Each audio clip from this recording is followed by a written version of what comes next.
Good evening voice आछे good Yes, evening ma'am. Ma'am. Good evening ma'am. Good evening ma'am. Good evening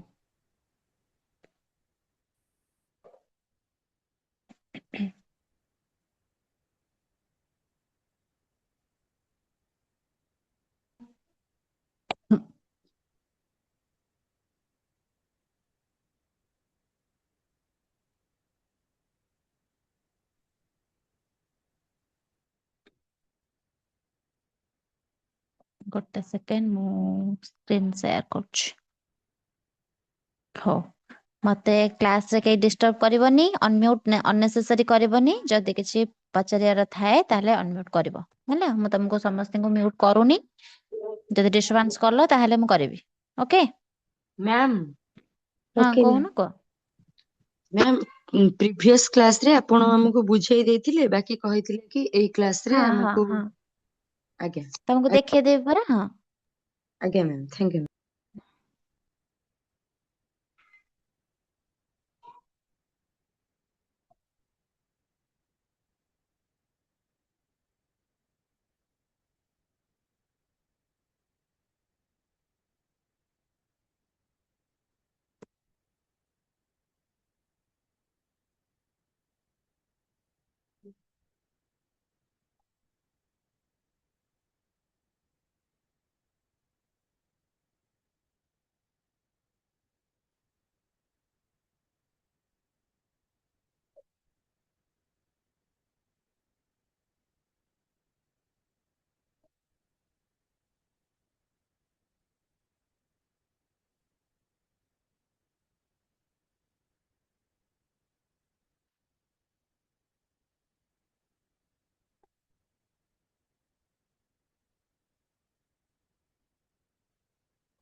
एबे आछे समस्त देखा होछ तो आज्ञा हम्म।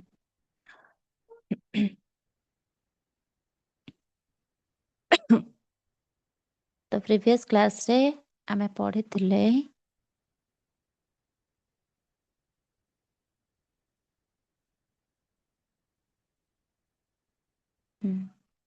गोटे सेकेंड हाँ एठी पढ़िथिले कौन ना आमे सबू केमिति कौन ना होची अंडरस्टैंडिंग डेवलपमेंट रे देखिथिले कि होची हमर लॉन्गिट्यूडिनल आ क्रॉस सेक्शनल हमर होची साइकोलॉजिस्ट फिजियोलॉजिस्ट और साइकोलॉजिस्ट तांको दी जन विषय पढ़िथिले कि जनरली हमर होची टू अप्रोचेस रे डिवाइड करछंती चाइल्ड डेवलपमेंट को स्टडी करिकी गोटे होची लॉन्गिट्यूडिनल आ गोटे होची क्रॉस सेक्शनल लॉन्गिट्यूडिनल बोली मु बुझेइथिली लॉन्गिट्यूडिनल कौन किए कहि परिबो लॉन्गिट्यूडिनल डेवलपमेंट कौन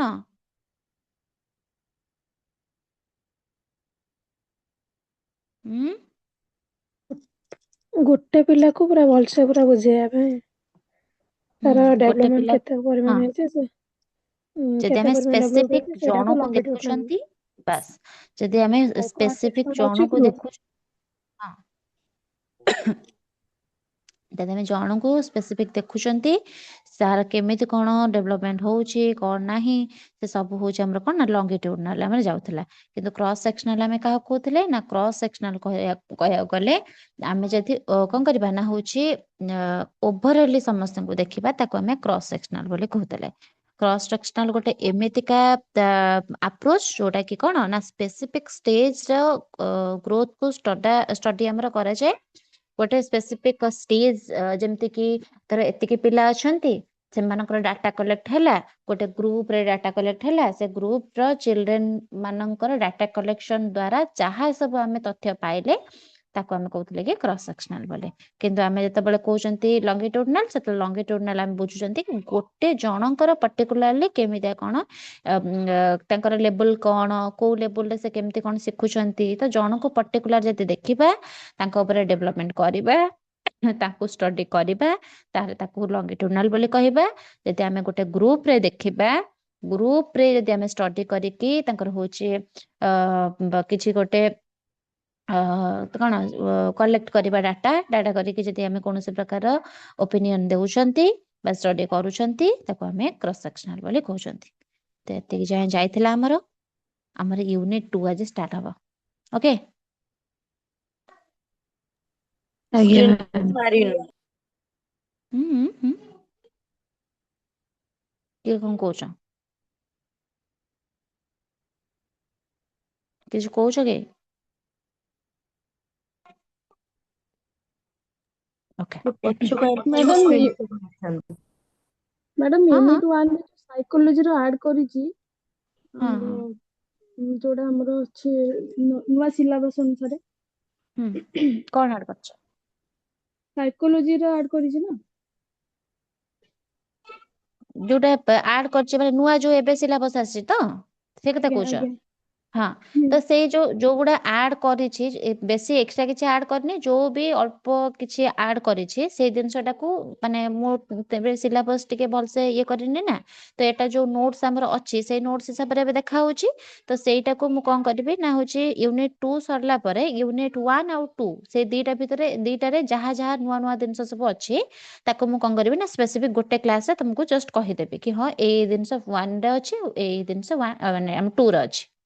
ହେଲା, ଏ 2ଟା ସରିଲା ପରେ ତମର 1 2 ମିଶେଇକି କହିଦେବି କୋଉଟା ନୂଆ ଆଡ୍ ହେଇଛି ବୋଲି। Okay okay, madam thank you. Okay thank ତ ୟୁନିଟ୍ 2ରେ କଣ ଦେଇଛି ଦେଖିବା। ହଁ ୟୁନିଟ୍ 2, ହଁ କହୁନ, କୁହ।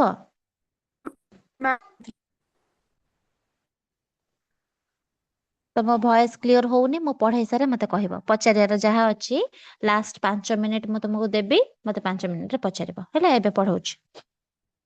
ଓକେ, ତ ଆମର ୟୁନିଟ୍ 1ରେ ଆମେ କଣ ଦେଖିଲେ ନା ହଉଛି କେମିତି କଣ ଡେଭଲପମେଣ୍ଟ କାହାକୁ କହିବା, ଗ୍ରୋଥ କାହାକୁ କହିବା, ଗ୍ରୋଥରେ ଆମର କଣ କଣ ଅଛି, ଡେଭଲପମେଣ୍ଟର କଣ କଣ ଅଛି, ତାର ପ୍ରିନ୍ସିପଲ ସବୁ କଣ ଅଛି, କୋଉ କୋଉ ଆପ୍ରୋଚେସରେ ଆମେ ପିଲାମାନଙ୍କର ଷ୍ଟେଜେସକୁ ସବୁ ମାପି ଥାଉ।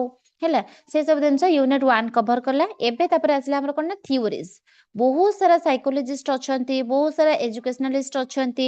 ହେଲା, ସବୁ ଯାକ କଣ କରୁଛନ୍ତି ନା କେତେ ଜିନିଷ ସବୁ କେତେ ଥିଓରି ସବୁ ଦେଇଛନ୍ତି। ସେ ବହୁତ ସାରା କଣ କରୁଛନ୍ତି ନା ହଉଛି ଆନାଲିସିସ୍ କରିଛନ୍ତି। ଆନାଲିସିସ୍ କରିକି ସେ ସବୁ ବହୁତ ସାରା କଣ ନା ହଉଛି ଥିଓରି ପ୍ରୋଭାଇଡ କରିଛନ୍ତି, ଯାହା ଦ୍ୱାରା କି ଗୋଟେ ପିଲାଟେ କେମିତି କଣ ଡେଭଲପ ହେଇପାରିବ।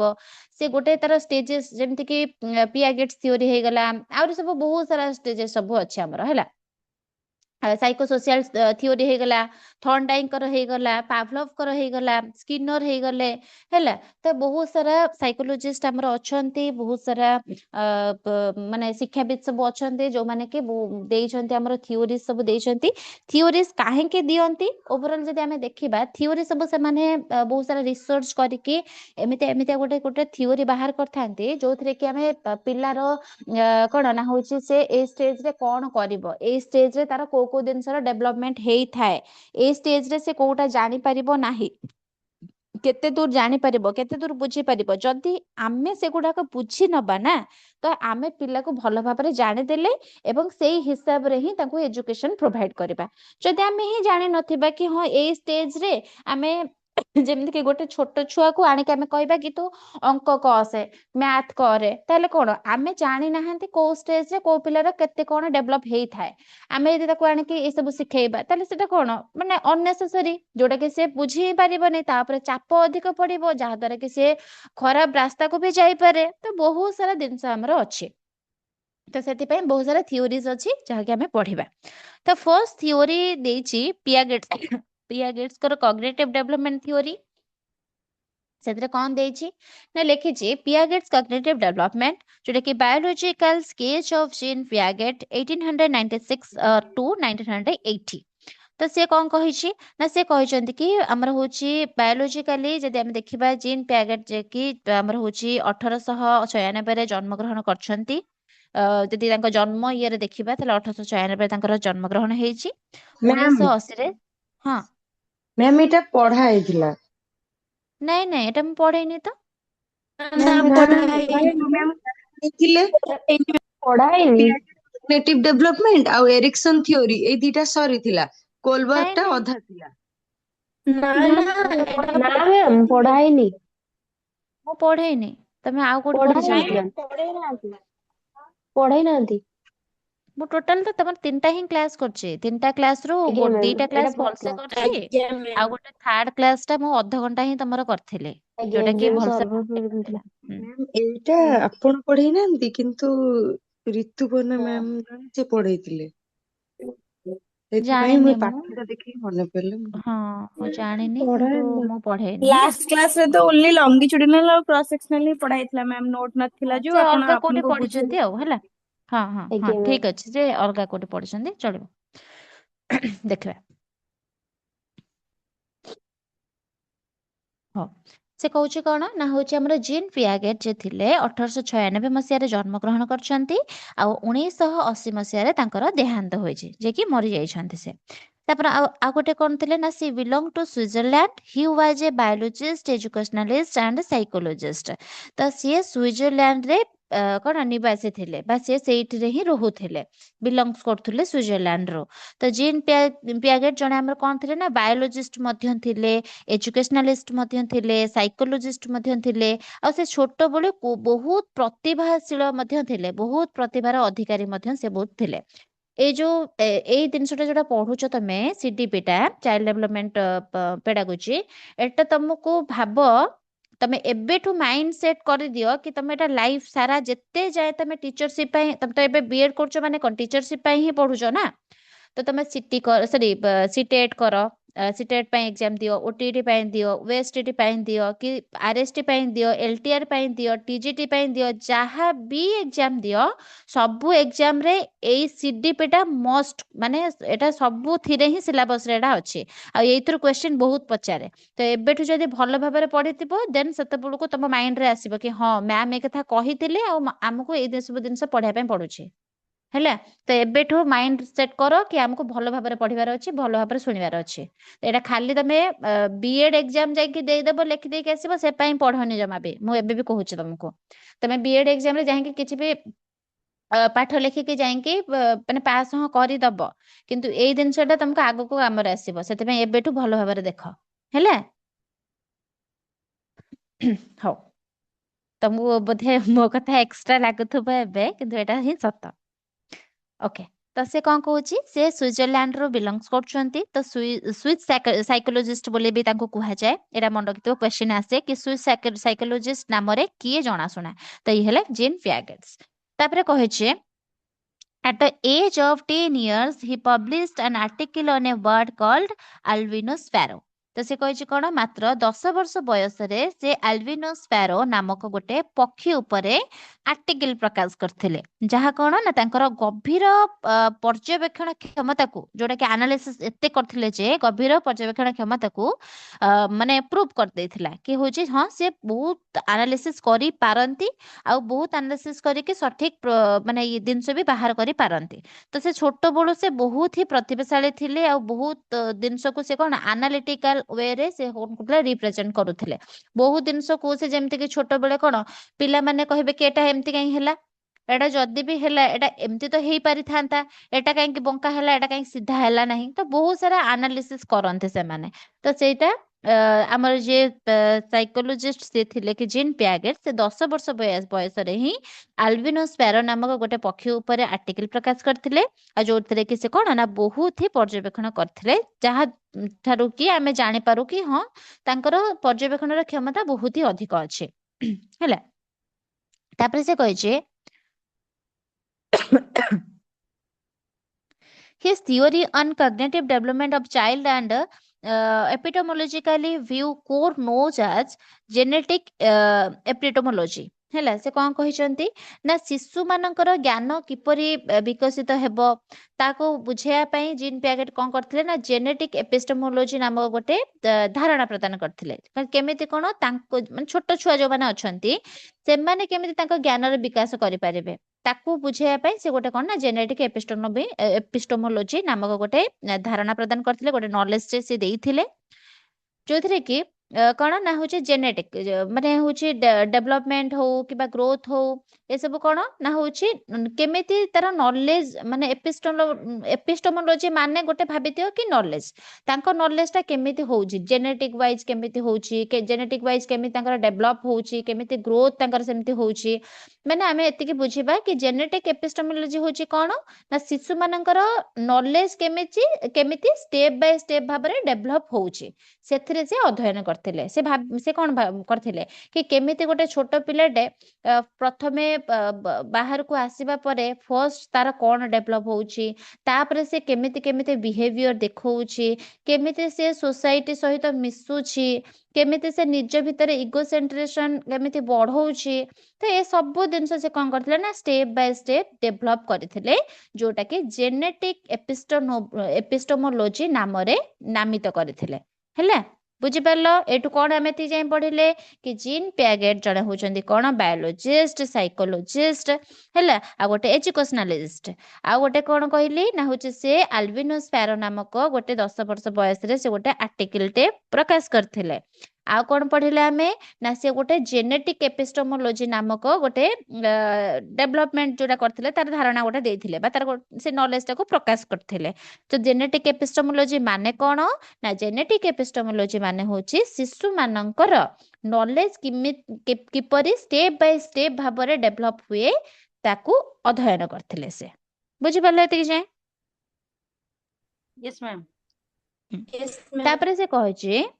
तापरे से कहछि इंटेलेक्चुअल प्रोसेस कोन तांकर इंटेलेक्चुअल प्रोसेस थिला देखिबा तो इंटेलेक्चुअल प्रोसेस माने भी टिके जानि दियो कि इंटेलेक्चुअल प्रोसेस कहला माने कोन ना हो जीन पियागेट कहिथिले कि जे शिशुर थिंकिंग आ तांकर लर्निंग किछि मेंटल प्रोसेस माध्यम रे डेवलप होई थाए ହେଲା କି ତାଙ୍କ ମେଣ୍ଟାଲି କଣ କଣ ପ୍ରୋସେସିଂ ଚାଲି ଯେମିତି କି ଆମେ କିଛି ଗୋଟେ କମ୍ପ୍ୟୁଟରରେ କିଛି ଗୋଟେ ଟାଇପ୍ କଲେ ଆଉଟପୁଟ ଆମେ ଯାହା ସବୁ ଇନପୁଟ ଦେଲେ ସେ କଣ କରିଥାଏ ଭିତରେ ପ୍ରୋସେସିଂ ରେ ଚାଲିଥାଏ ପ୍ରୋସେସ ଚାଲିଲା ପରେ ଆମକୁ ସେ କଣ କରେ ନା ଆଉଟପୁଟ ଦିଏ ତ ସେଇଭଳି ତାଙ୍କର ଯେତେବେଳେ ଆମର ଇଣ୍ଟେଲେକ୍ଚୁଆଲ ପ୍ରୋସେସ କହିଲା ମାନେ ଜିନ୍ ପିଆଗେଟ୍ କୁହନ୍ତି कि ଶିଶୁ ମାନଙ୍କର ଥିଙ୍କିଂ ର ପାୱାର बा तांकर जो लर्निंग रो पावर तांकर जो मेंटल रो प्रोसेस से सब माध्यम रे ही डेवलप हुए आमे जहा सब तांको आगरे करू बा से माने जहा मन रे से माने जहा भी भाबंती से सब कोन तांको भीतर ही चली थाए जोटा कि मेंटल प्रोसेस माध्यम रे ही तांकर थिंकिंग पावर डेवलपमेंट हुए तांकर लर्निंग रो डेवलपमेंट हुए तो एही प्रोसेस गुडी को हेला होची कोन कोन सब अछि से प्रोसेस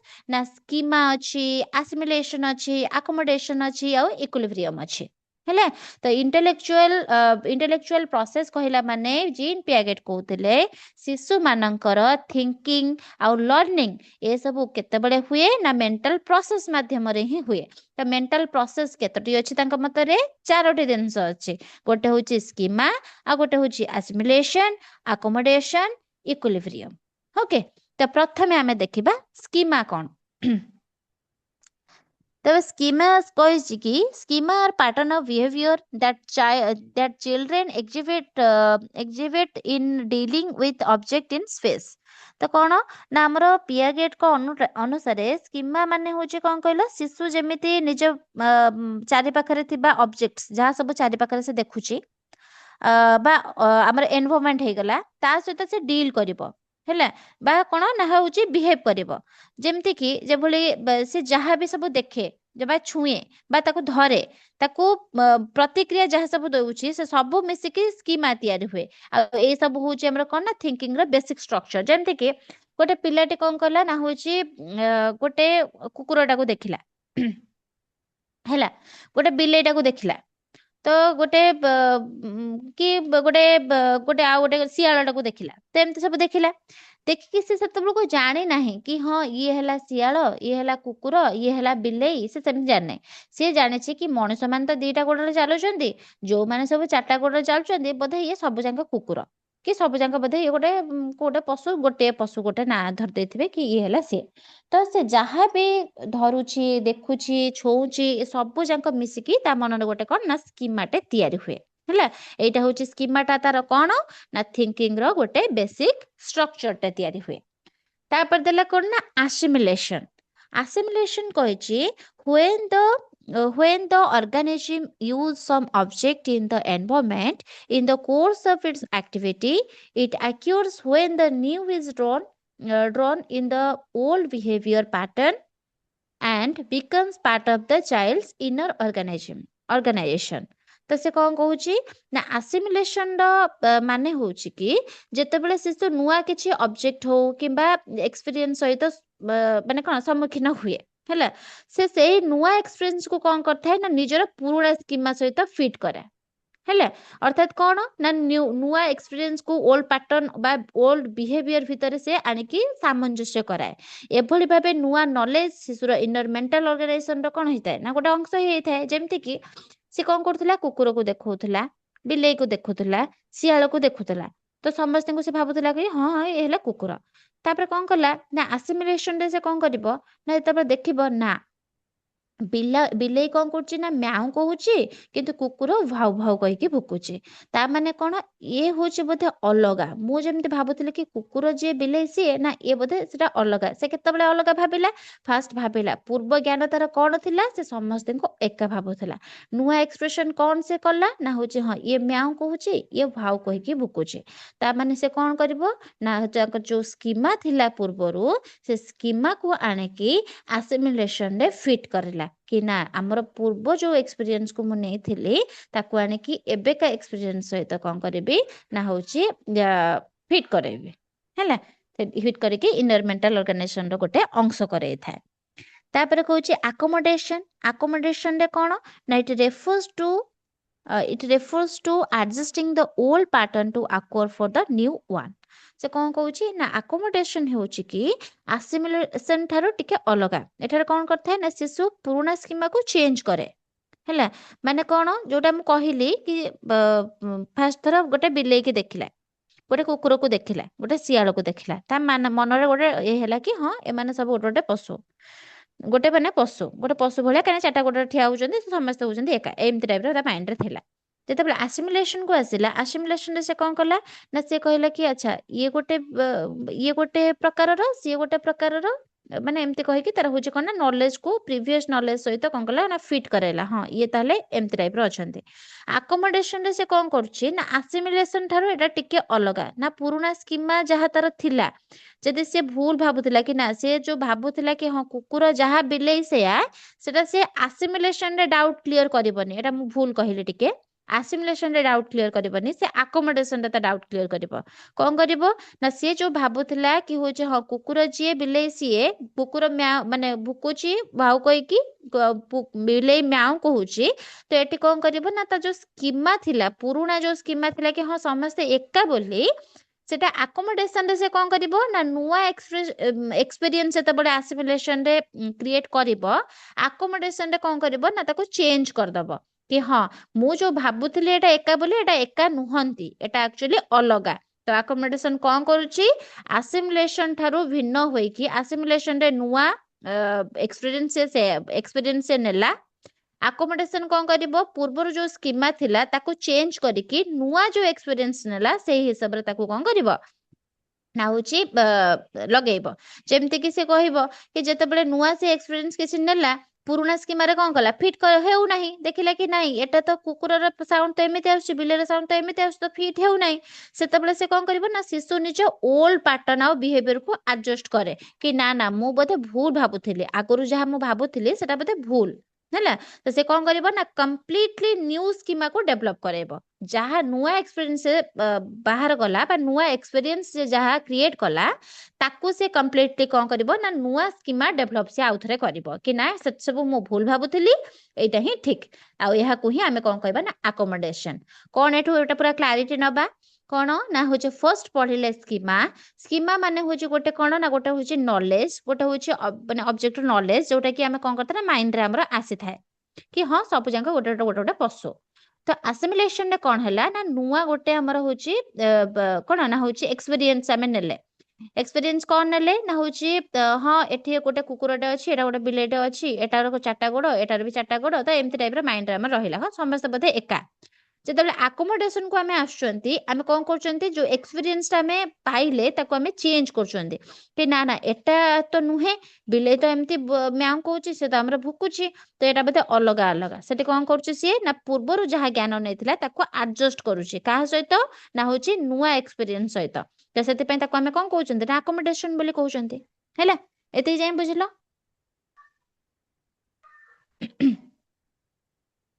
ओके तापर आसला कौन ना इक्विलिब्रियम कौन कौची ना when the organism fail to handle the new situation with the help of the previously learned pattern of behavior some sort of imbalance is created then he focusing his attention on the stimuli that has caused the imbalance and develop new schema or adopt old ones until the equilibrium is restored तो से कौन कहला ना से कहूची कि equilibrium माने होची कोन ना मेंटल बैलेंस हैला मेंटल बैलेंस को ही हमें इक्विलिब्रियम बोले कहउचंते जेते बेले गोटे शिशुटी नुआ सिचुएशन को पुराना लर्न बिहेवियर पैटर्न द्वारा हैंडल करि पारेनी बा जेते बेले आगुरु से कोन सिखिची नुआ सिचुएशन ताको कोन सिखौची जेते बेले हमर कोन करे ना लर्निंग बिहेवियर पैटर्न ताको हैंडल से करि पारेनी सेते बेले मन रे कोन हे ना इम्बैलेंस सृष्टि हुए से कहबा ना सेटा को ठीक भाबी ना एटा को म ठीक भाबी तो इम्बैलेंस हुए तो यही इम्बैलेंस को ही पियागेट कौन करचंती ना डिसइक्विलिब्रियम बोली कहिसंती इक्विलिब्रियम को डिसइक्विलिब्रियम कहिसंती काहे कि कना से डाउट रे पड़ी जाए कोटा ठीक कोटा भूल तो मेंटल बैलेंस को जेता बळे से ठीक करि पारेनी हैंडल करि पारेनी सेता बळे से कोन ना डिसइक्विलिब्रियम हे जाए देन तापरे कोन हुए ना then by focusing his attention on the stimuli that has called the imbalance what a second then he focusing his attention on the stimuli that has caused the imbalance and develops new schema or adopt old one until the equilibrium is restored तो से कौन कहला ना होची तापर से शिशुटी नुआ schema को डेवलप करे किंबा पुराना स्कीमा को मॉडिफाई करे आ एभली प्रोसेस माध्यम रे ही पुणी थरे कोन करे ना इक्विलिब्रियम आने अर्थात कोन ना मेंटल बैलेंस रिस्टोर हुए बुझि परला से फर्स्ट कोन हला स्कीमा आसिला माइंड रे जेतबे स्कीमा किछि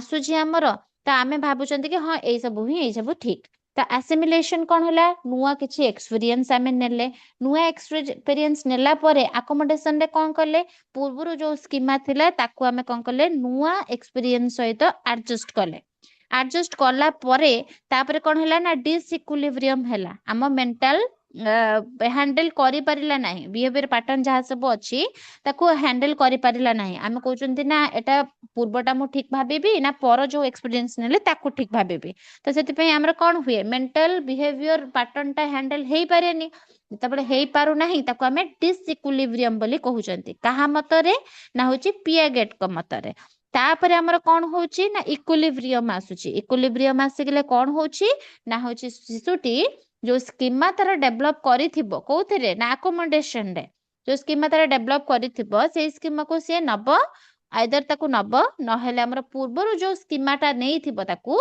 से मॉडिफाई करबो तो एही प्रोसेस पूर्ण थरे जेहेतु इक्विलिब्रियम आने तो सेटा हमर कोन हुए ना मेंटल बैलेंस को रिस्टोर करथाय हैला तो एटा होची हमर कोन मेंटल प्रोसेस हैला जोटा कि हमर वियागेट कहउचंती एटा गोटे इंटेलेक्चुअल प्रोसेस आ जो इंटेलेक्चुअल प्रोसेस माध्यम रे ही गोटे पिलाटी तार मनर स्थिति को एही टाइप रो नै थाए हैला तो आमे कोन मन रखिबा तो हमर इंटेलेक्चुअल प्रोसेस जति पचारुछि तो आमे ए चारटा दिनस लिखिबा इंटेलेक्चुअल प्रोसेस रे जाउछि स्कीमा असिमिलेशन अकोमोडेशन आ गोटे होछि डिसइक्विलिब्रियम जीव मझी रे तापर आसीबो इक्विलिब्रियम हैला बुझेला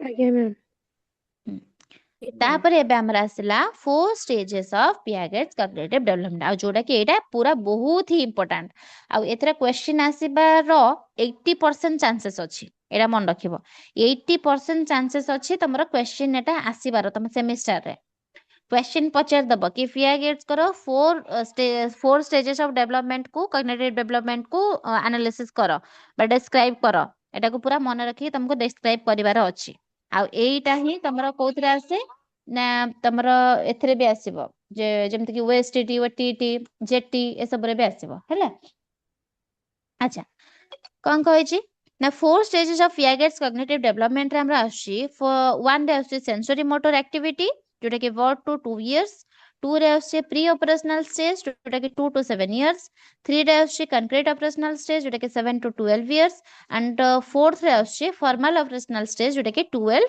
onwards माने 12 वर्ष रु ऊर्ध्व एतिके आछि हमरा होजे कोन ना 4 stage of Piaget's cognitive development कोन मु कहली sensory motor, pre operational, concrete operational आ गोटे हला formal operational हैला मन रखिबा एटा अच्छा तो आमर जीन पियागेट को अनुसार चारोटी स्टेज रो डेवलपमेंट अच्छी जो स्टेज को आमे स्टेप बाय स्टेप पढ़िबा जोटा कि सी भी स्टेप बाय स्टेप तांको थिंकिंग पैटर्न को नेकी अलग अलग अच्छी बोली भाबे कि गोटे गोटे स्टेज देइचंती देखिबा फर्स्ट आसला हमर सेंसरी मोटर एक्टिविटी जोटा कि 1 to 2 years माने जन्म रो 2 वर्ष पर्यंत से कहिछि कि the period of sensory motor activity cover the period of birth until 18 to 24 months ते एई जो स्टेज अछि से स्टेज होछि जन्म रु आरंभ हेकी प्राय केते रु केते वर्ष ना 18 रु 24 मास पर्यंत थाए हेले 18 रु 24 मास पर्यंत हमर कोन थाए ना सेंसरी मोटर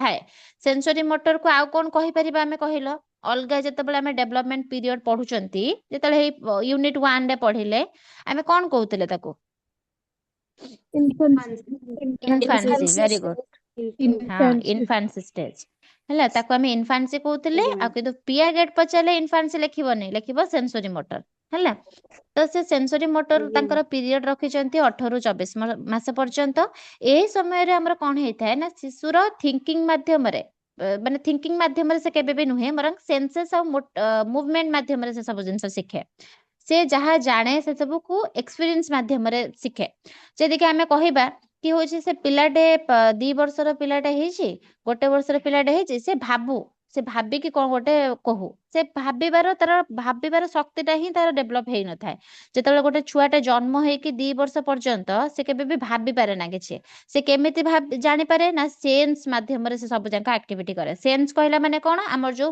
5टी इंद्रिय अछि हैला से इंद्रिय माध्यम रे ही सब किछ जानि पारे तमे ताकू कोन करिवो ना होजे से हसिबो कि से कांदिबो जतक भोक लागुची से कहि परिबोनी कि मते भोक लागुची बोली से कोन करिवो ना कांदिबो से कांदिले हमें जानि परिबा कि हां ताकू भोक लागिला बोली से यदि हसुची हमें कोन भाबुचंती कि हां से ताकू गोटे खुशी लागुची को दिनस से हसुची जेतेबेले हमें निज लोक तांका पाखु जाउचंती से कोन करछ पूरा खुशी हे जाउची जे ताकू सब बेले डरउची कि धमकउची कि मारुची से ता पाखु गला लोक से कोन करछ ना कांदुची से सब दिनस तार माने कोन सेंस माध्यम रे ही सेंसेस माध्यम रे ही से कोन करथाय ना प्रकाश करथाय आ जतक सब एक्सपीरियंस माध्यम रे से सब दिन से करथाय तापर से कहि infant activity are not internalised with his thought से कहूची कि ए स्टेज रे शिशुर एक्शन आ तार जो थॉट ए सब अलग अलग नुहे इनफैंट मन भितरे प्लान करिकी परे ताको कोन ना काम करे नाही आमे कहंती ना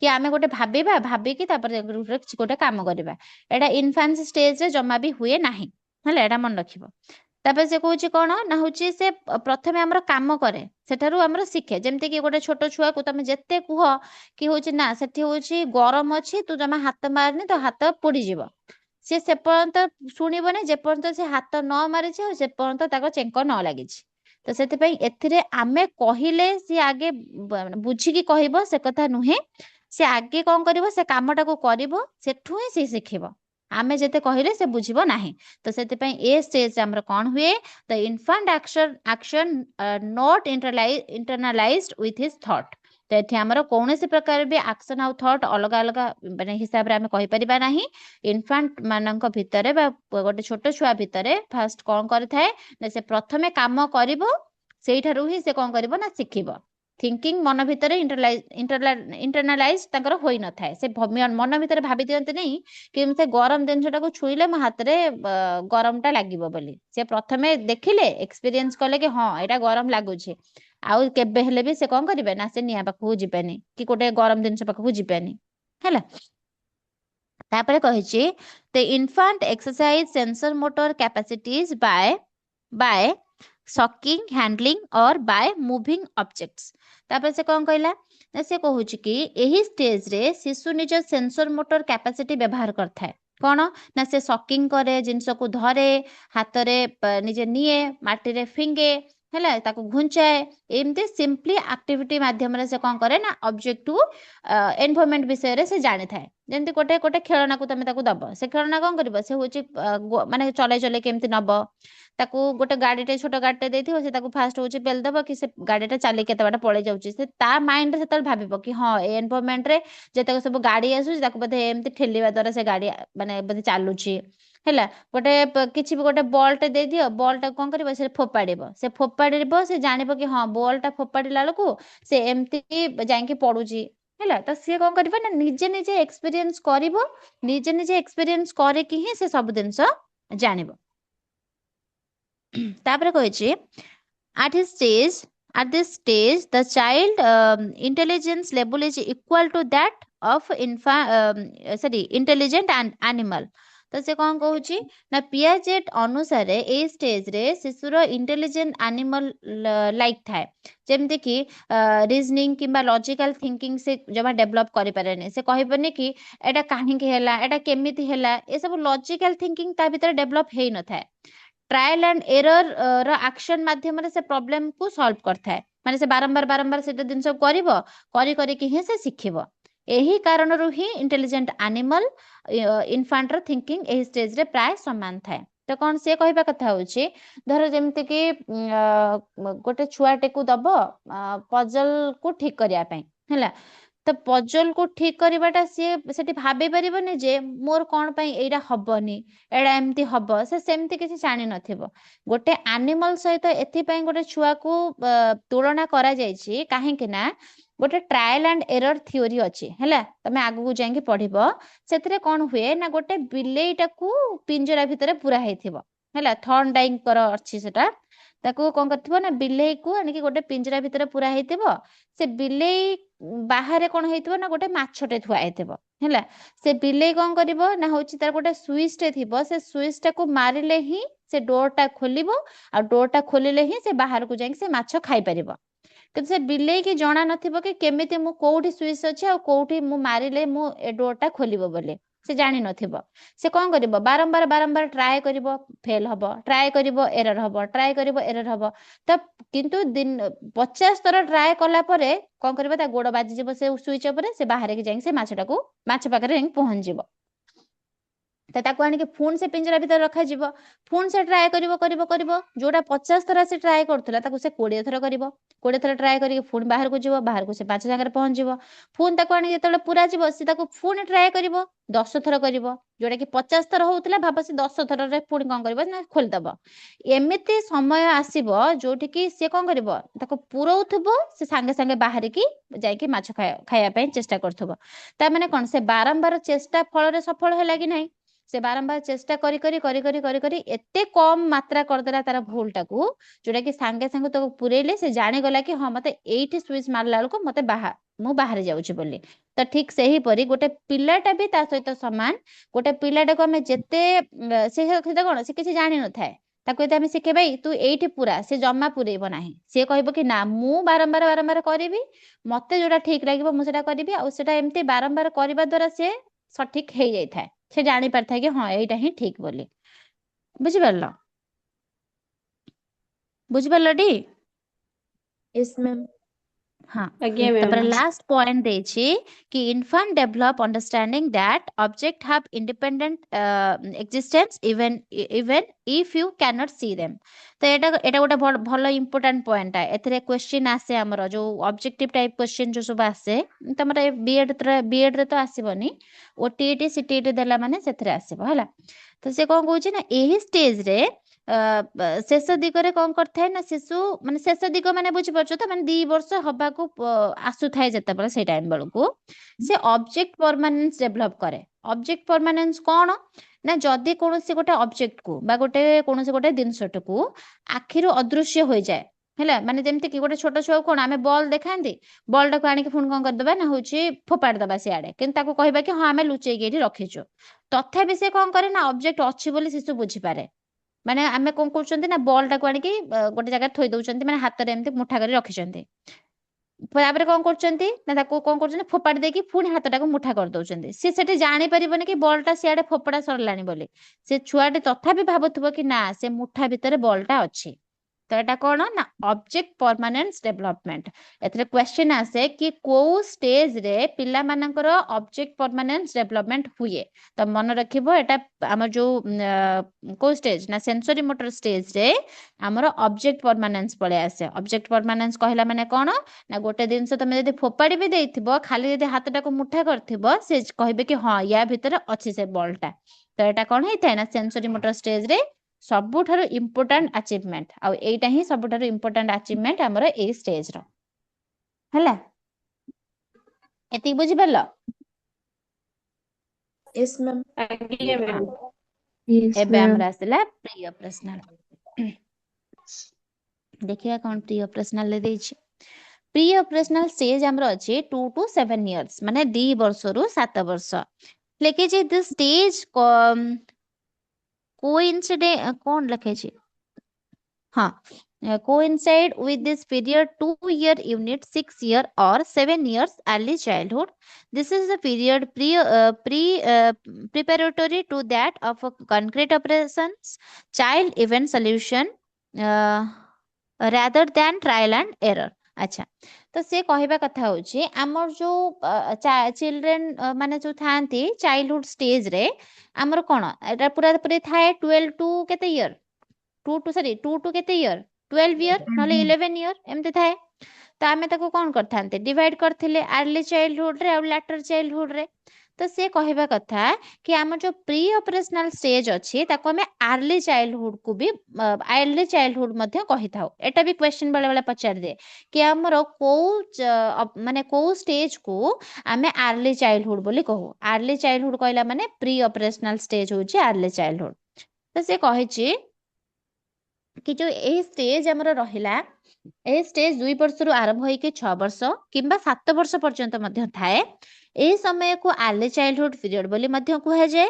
ଆଉ ଏଇ ଷ୍ଟେଜରେ ଶିଶୁ ଲାଙ୍ଗୁଏଜ ବ୍ୟବହାର କରିବା ଆରମ୍ଭ କରିଦିଏ। ମାନେ ପିଲା 2 ବର୍ଷ ହେଇଗଲା ମାନେ କଥା କହିବା ଟିକେ ଟିକେ ଶିଖିଯାଏ।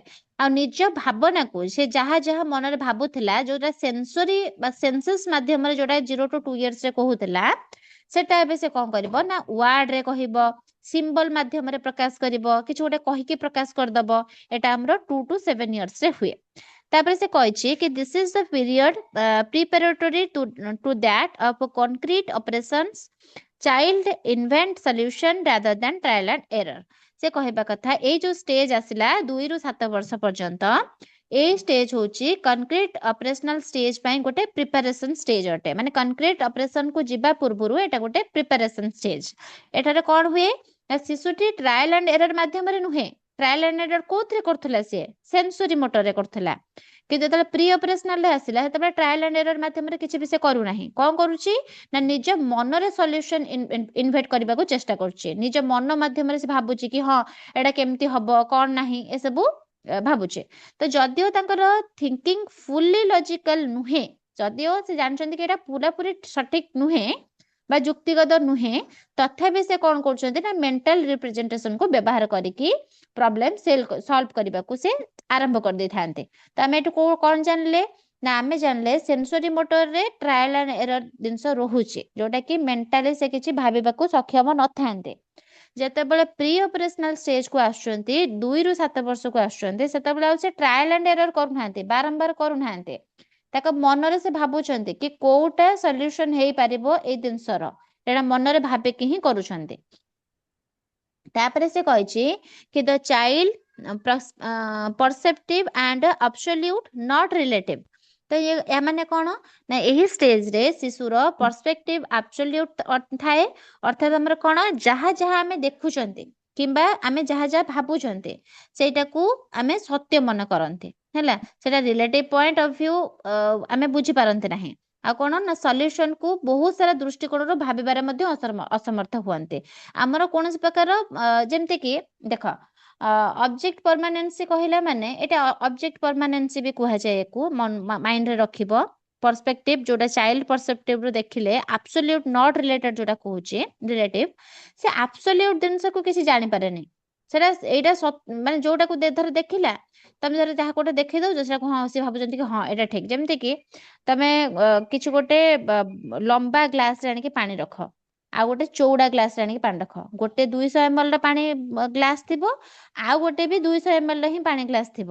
କିନ୍ତୁ ଯୋଉଟା ଲମ୍ବା ଗ୍ଲାସ ଥିବ ସେଥିରେ ଯଦି ତମେ ପାଣି ପୁରଉଛ ଗୋଟେ କାଚ ଗ୍ଲାସ ରେ, ଆଉ ଗୋଟେ ଚଉଡା ଗ୍ଲାସ ଥିବ ସେଥିରେ ଯଦି ତମେ ପାଣି ପୁରଉଛ, ଏକା ପରିମାଣର ପାଣି ଥିଲେ ମଧ୍ୟ ଗୋଟେ ଛୁଆଟେ କୋଉଟା ଫର୍ଷ୍ଟ ଧରିବ? ଗୋଟେ ଛୁଆଟା ଫର୍ଷ୍ଟ କୋଉଟା ଧରିବ? ଚଉଡା ଲମ୍ବା ଗ୍ଲାସ ଗ୍ଲାସ ଟା ଧରିବ ନା ଚଉଡା ଧରିବ? ଚଉଡା ଗ୍ଲାସ ଟା ଚଉଡା ଧରିବ। ଲମ୍ବା ଲମ୍ବା ଲମ୍ବା କେମିତି ଲମ୍ବା ଚଉଡା ଗ୍ଲାସ ଧରିବ? ଚଉଡା ଟା କେମିତି ଧରିବ? ଲମ୍ବା ଟା ଧରିବ। ତାକୁ ଲମ୍ବା ଟା ଦେଖାଯିବ କଣ ଅଧିକ ଅଛି ସେଥିରେ। ଅଧିକ ଏ ଅଛି। ଛୋଟ ଏ ଯେ ଛୋଟ ଛୁଆଙ୍କୁ ଯେତେବେଳେ କୋଲ୍ଡ ଡ୍ରିଙ୍କସ ଦିଆଯାଏ ପିଇବା ପାଇଁ, ସେମାନେ କଣ କୁହନ୍ତି? ନା ନା ମତେ ଯୋଉଥିରେ ଅଧିକ ଅଛି ମତେ ସେଇଟା ଦିଅ, କୁହନ୍ତି କି ନାଇଁ? ଆଜ୍ଞା ତ ଆଜ୍ଞା ଅଧିକ କୋଉଥିରେ ଦେଖାଯିବ? ଲମ୍ବାଟାରେ ଦେଖାଯିବ ନା। ତ ଯୋଉଟା ଲମ୍ବା ଆଜ୍ଞା ଥିବ ସେଟାକୁ ହିଁ ଦେଖିବେ। ସେମାନେ ସେଟା ଠିକ କି ଭୁଲ ବୁଝି ପାରନ୍ତିନି। ସେମାନେ କହିବେ କି ନା ଆମକୁ ଅଧିକା ଦେଖା ହଉଛି ମାନେ ଆମେ ଏଇଟାକୁ ନବୁ। ତ ସେଇଟା ହଉଛି ତାଙ୍କର କଣ ନା ହଉଛି ସେ ଠିକ ଭାବରେ ଜାଣି ପାରନ୍ତିନି କି କୋଉଟା ଆମର ମାନେ ସେ ଏକା ଅଛି କି କଣ ସେଟା ସେ ବୁଝି ପାରନ୍ତି ନାହିଁ ସେଇ ଷ୍ଟେଜରେ। ହେଲା, Yes, ma'am. ତାପରେ ସେ ଆଉ କହିଛି ହଁ ଆମର ଯୋଉ ଟୟ ଥାଏ, ଗନ୍ ହଉ ହୁଁ ଟାଇଗର ହଉ ୟା ଡଗ ହଉ, ତାକୁ ଭାବନ୍ତି କି ରିଅଲ ବୋଲି। ରିଅଲ ବୋଲି। ହଁ ଏଟା ହଁ ଆମେ ଯୋଉଟା କି ଯେମିତି କି ଆମେ କହିବା କି ଧର ଗୋଟେ ଖେଳଣାଟେ ଅଛି, ସେ ଖେଳଣାଟାକୁ ସେ ଆଣିକି ତମେ ତାକୁ ଯଦି ଦବ, ସିଏ କଣ କରିବ ନା ତା ସହିତ କଥା ହବ। ସେ ଭାବିବ ଇଏ ହେଲା ମୋର ସାଙ୍ଗ, ଇଏ ବି ମୋ ଭଳିଆ ଗୋଟେ ଛୁଆଟେ, ତ ସେମିତି ଭାବିକି ସେ କଥା ହବ। ସିଏ ଭାବିବନି ଯେ ଏଟା ଗୋଟେ କଣ୍ଢେଇଟେ, ସେ ସେମିତି ଭାବିବନି, ସେ ସେଟାକୁ ରିଏଲ ବୋଲି ଭାବିବ। ଗୋଟେ ଗନ୍ ଟେ ଆଣିକି ଦବ ତ ଆମେ ମାନେ କଣ ଆମେ ଜାଣିଛନ୍ତି କି ଏଟା ଗୋଟେ ଖେଳଣାଟେ ବୋଲି, ସିଏ କିନ୍ତୁ ଭାବିବେ କି ନା ଏଟା ସତରେ ଏଟା ଗୋଟେ ଗନ୍, ଏଟାକୁ ମାରିଲେ ବୋଧେ ଲୋକମାନେ ମରିଯିବେ। ହେଲା, ଏମାନେ ସବୁ ଏଇ ଟାଇପ ର ଭାବନା ରଖିଥାନ୍ତି ଏଇ ଏଜ ରେ। ତାପରେ ଆସିଲା ଆମର ଇଗୋ ସେଣ୍ଟ୍ରେସନ। ହେଲା, ଇଗୋ ସେଣ୍ଟ୍ରିଜିମ୍, ଯୋଉଟା କି ଆମେ କଣ କହୁଛନ୍ତି? In his point of view he can not able to understand other feelings. ମାନେ ଇଗୋ ସେଣ୍ଟ୍ରିଜିମ୍ କହିଲା ମାନେ, ଏଟା ବି କ୍ୱେଶ୍ଚିନ୍ ଆସେ, ସର୍ଟ କ୍ୱେଶ୍ଚିନ୍ ଆସେ ତମର ବିଏଡ୍ ରେ ସିନା ଆସିବନି କିନ୍ତୁ ସେଟା ଆସେ, ଆଗକୁ ଆସିବ, ଏଟା ମନେ ରଖିଥିବ। ଆଉ ଏଇ ଗୋଟେ ଗୋଟେ ପଏଣ୍ଟ ହିଁ ଯୋଉଟା କି ତମକୁ ହେଲ୍ପ କରିବ ବିଏଡ୍ ରେ ଲେଖିବା ପାଇଁ। ଗୋଟେ ଗୋଟେ ପଏଣ୍ଟ ମନେ ରଖିବ, ସେଇଗୁଡାକ ଜିନିଷକୁ ହିଁ ଯାଇକି ଲେଖିକି ଏକ୍ସପ୍ଲେନ କରିବ।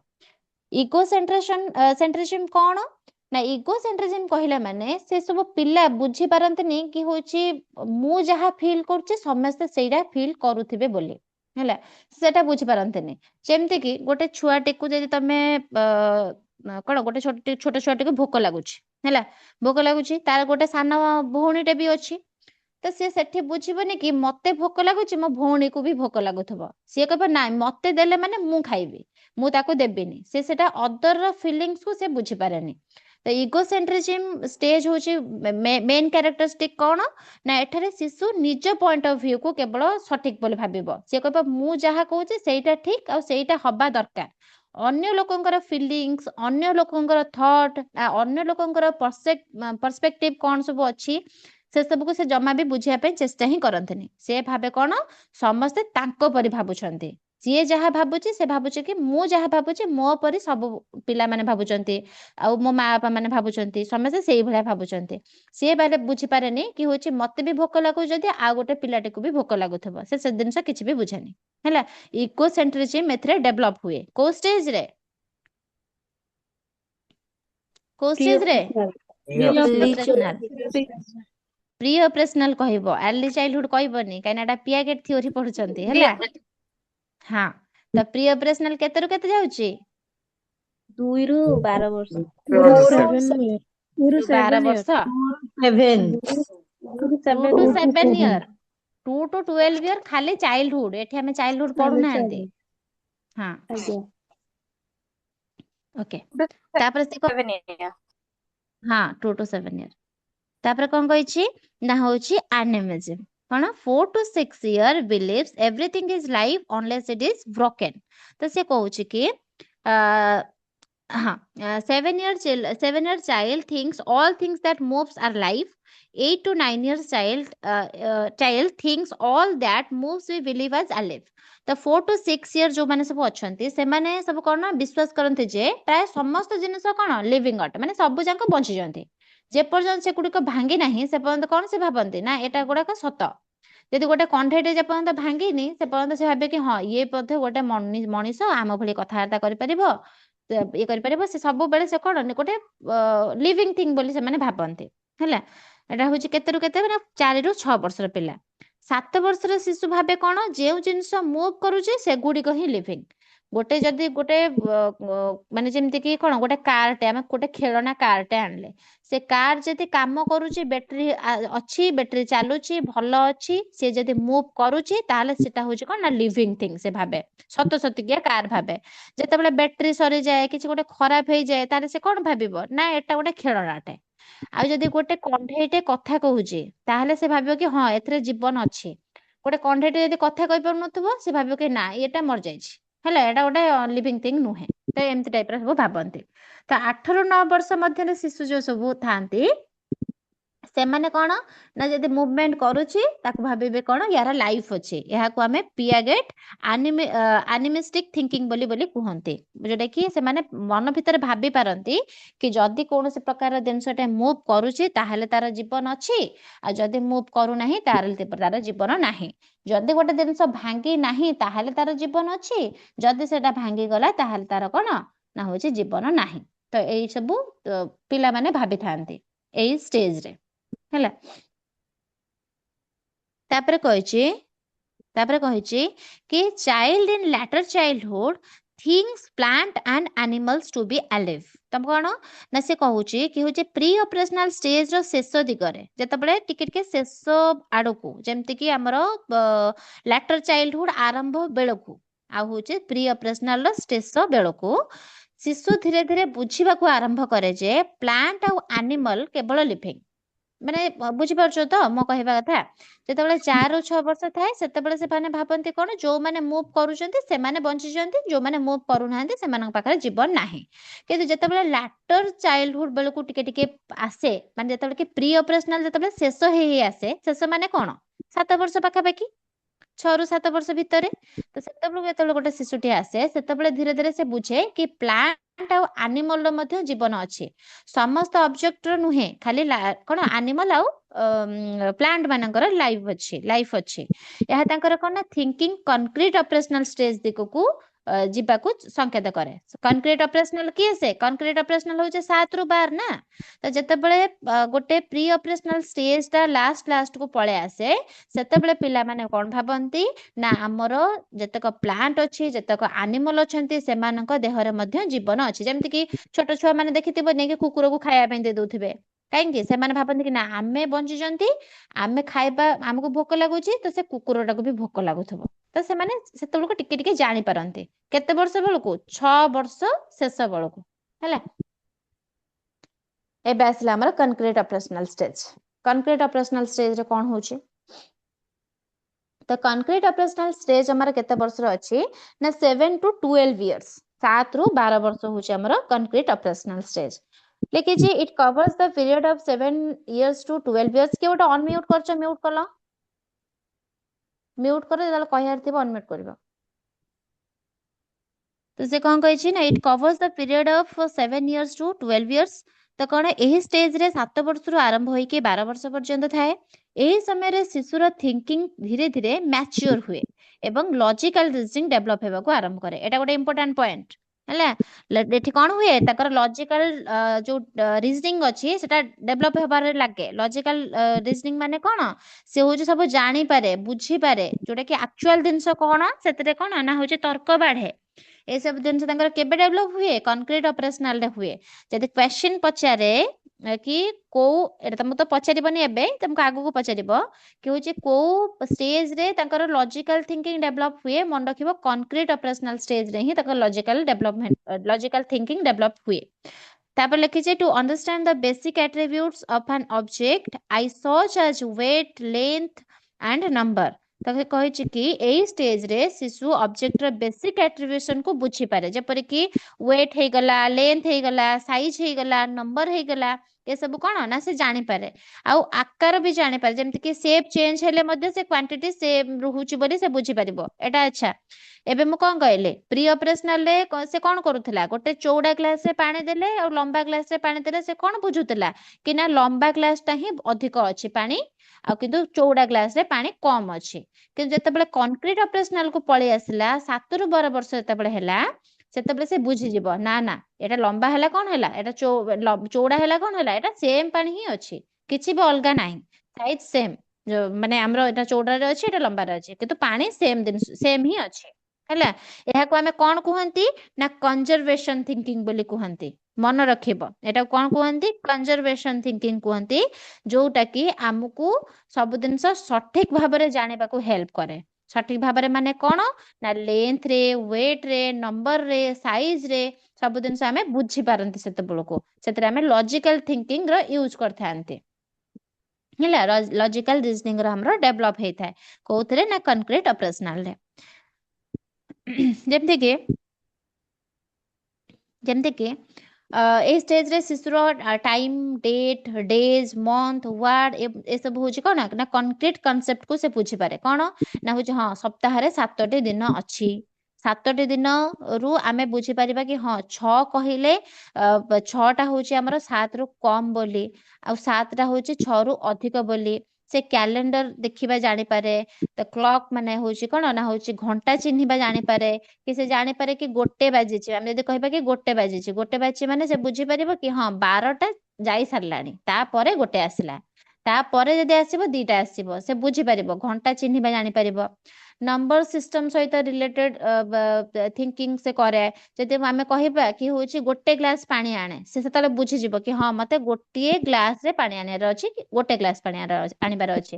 ତାକୁ ଯଦି ପଚରା ହବ କି ହଉଛି ସେ କଣ ନା ହଉଛି ଗୋଟେ ଗଛରେ କେତେଟା ଚଢେଇ ବସିଛନ୍ତି ସେ ସେଠି ଗଣି ଦେଇକି କହିଦବ କି ହଁ 5ଟା ବସିଛନ୍ତି କି 6ଟା ବସିଛନ୍ତି ତ ସେ ସବୁ ଜିନିଷରେ କଣ କରିବ ନା ହଉଛି ତାର ଯେତେକ ସବୁ ନମ୍ବର ସିଷ୍ଟମ ସହିତ ସବୁ କାଉଣ୍ଟ କରିବ ସେ କହିଦବ ସାଙ୍ଗେ ସାଙ୍ଗେ ଆସିକି କହିବ କି ହଁ ଏଥିରେ 5ଟା ଆମ୍ବ ଅଛି ସେଥିରେ 6ଟା ଆପଲ ଅଛି ତ ଟୋଟାଲ ମିଶିକି ଆମର ଫ୍ରୁଟ୍ସ କେତେଟା ହେଲା ତ ଏମିତି ଗଣି ଗାଣିକି ସେ ନମ୍ବର ସିଷ୍ଟମରେ ୟୁଜ କରିବା ଏଥିରେ ଜାଣିଯିବ।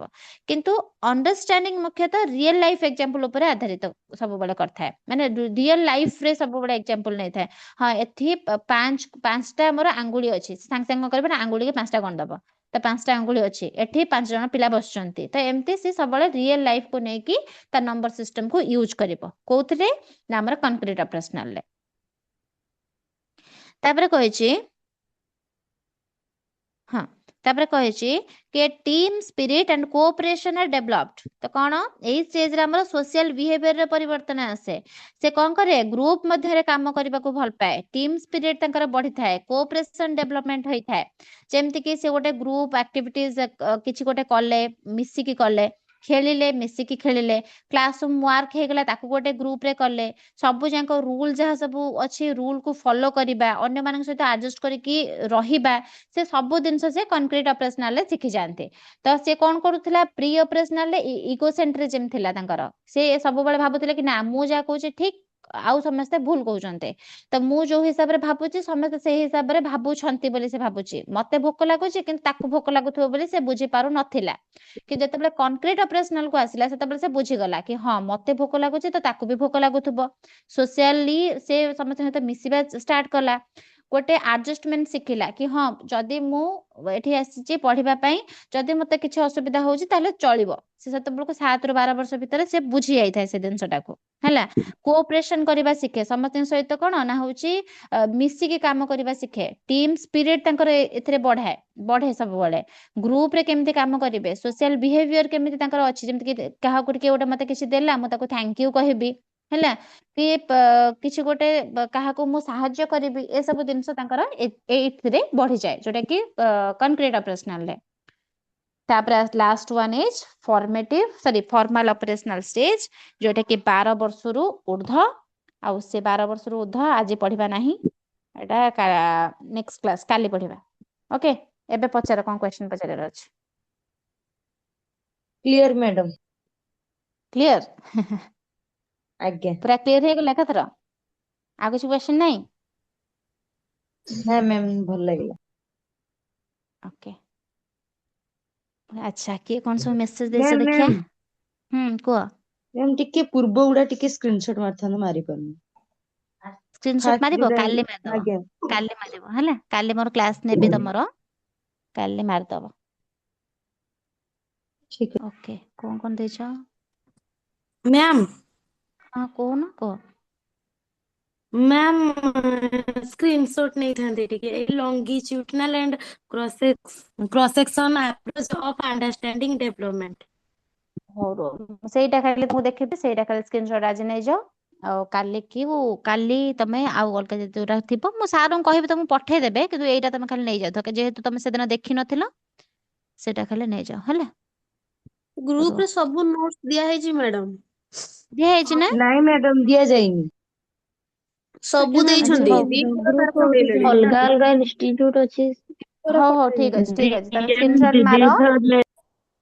ତମେ ସ୍କ୍ରିନଶଟ ମାର, ମୁଁ ତମକୁ କହିଦେବି, ସାରଙ୍କୁ କହିଦେବି, ସାର୍ ତମ ଗ୍ରୁପରେ ପଠେଇଦେବେ। ଯୋଉମାନଙ୍କର ପାଇନାହଁ ସେମାନଙ୍କୁ ପଠେଇଦେବେ ହେଲା। ମ୍ୟାମ୍ ଆମେ ପାଇନୁ।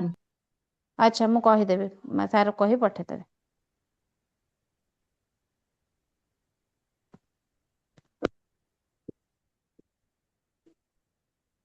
ମାରିଲେଟି?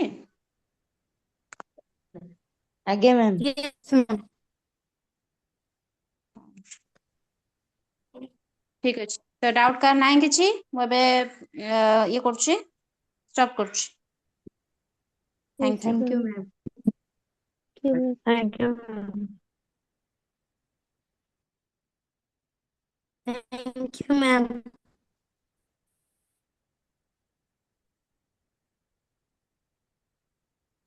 ପ୍ରଣାମ ମ୍ୟାମ୍।